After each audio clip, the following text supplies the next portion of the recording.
Assalamualaikum warahmatullahi wabarakatuh. Selamat malam buat kamu yang masih terjaga, dimanapun kamu berada. Balik lagi di cerita malam ini. Temani aku beberapa menit ke depan.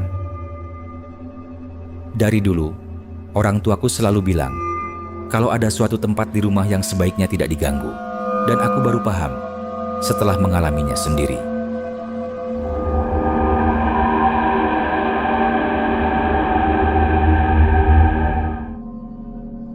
Ada yang aneh dari sumur di belakang rumah nenek. Bukan aneh seperti tua atau rusak, tapi aneh seperti sesuatu yang punya kesadaran. Nenek tidak pernah melarang keras, tidak ada aturan tertulis, tidak ada gembok. Hanya satu kalimat yang selalu muncul setiap kali aku mendekatinya.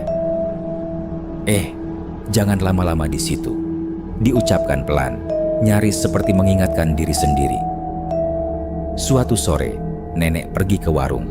Rumah sepi, dan entah kenapa, kakiku membawa diri ke belakang. Aku berdiri di tepi sumur, menatap ke dalam.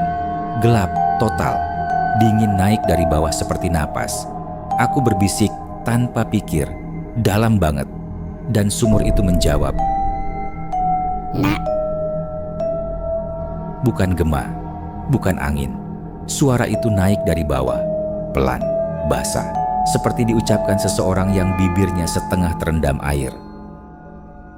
Aku mundur, jatuh, lutut membentur tanah, tapi aku tidak berhenti bergerak sampai punggungku menabrak pintu dapur.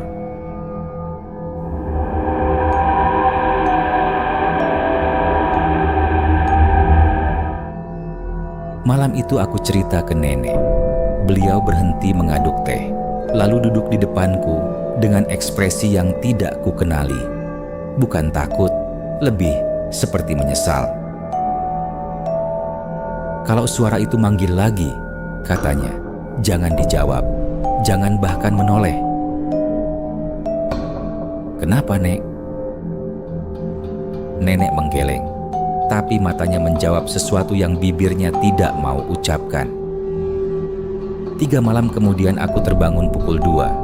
Kamar sunyi, terlalu sunyi. Lalu suara itu datang lagi, tapi kali ini bukan dari belakang rumah, dari dapur. "Nak, buka." Diikuti langkah kaki.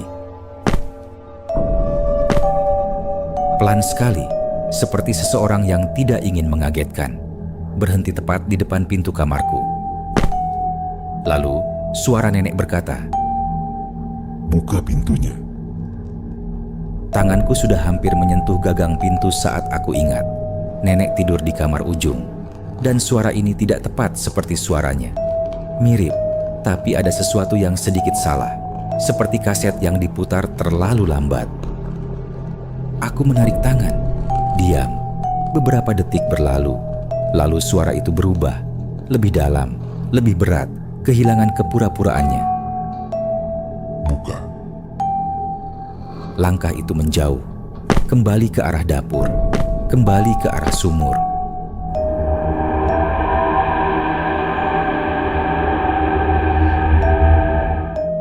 Pagi harinya, nenek menemukan papan penutup sumur terbuka. Beliau menutupnya tanpa bicara, lalu berbisik ke arah sumur, bukan ke aku. "Jangan diganggu." Aku mendengar suara itu lagi dari dalam. "Aku di sini." Nenek menepuk tanganku. "Diam dan jangan kasihan." Aku tidak pernah tahu kenapa nenek menambahkan kalimat terakhir itu.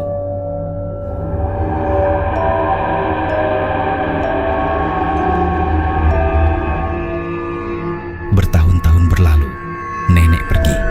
Rumah itu kosong lama sekali, dan suatu hari aku kembali untuk pertama kalinya. Mungkin untuk menjual, mungkin hanya untuk menutup ingatan. Aku masuk, debu di mana-mana. Dinding lebih lembab dari yang kuingat. Tanpa sadar, kakiku membawa diri ke belakang lagi. Sumur itu masih ada. Papan penutupnya masih terpasang, tapi ada celah kecil di satu sisi. Aku berdiri di sana lama, merasakan dingin naik dari dalam. mungkin dulu cuma perasaan pikirku.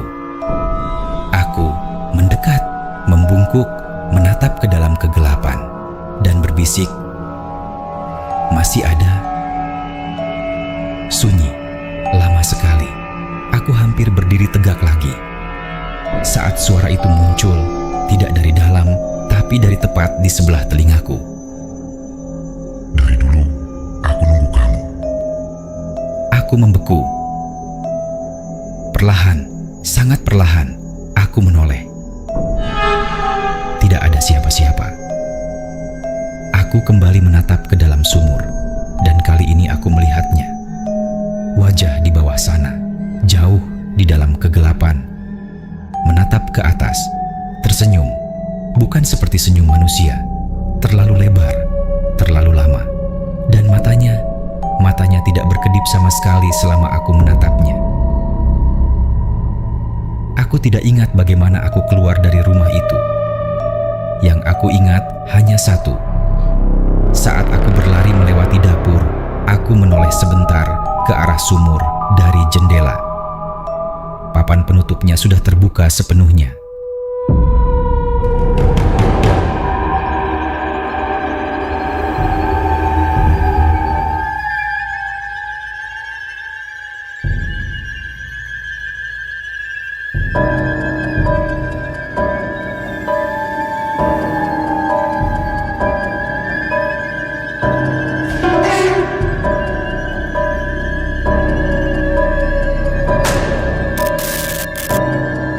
Terima kasih Sobat Amigdala sudah menemani cerita malam ini. Konon semua ini hanya cerita, tapi beberapa orang bilang ada hal-hal yang memang lebih baik dianggap sekadar cerita. Sampai jumpa di cerita berikutnya. Good day.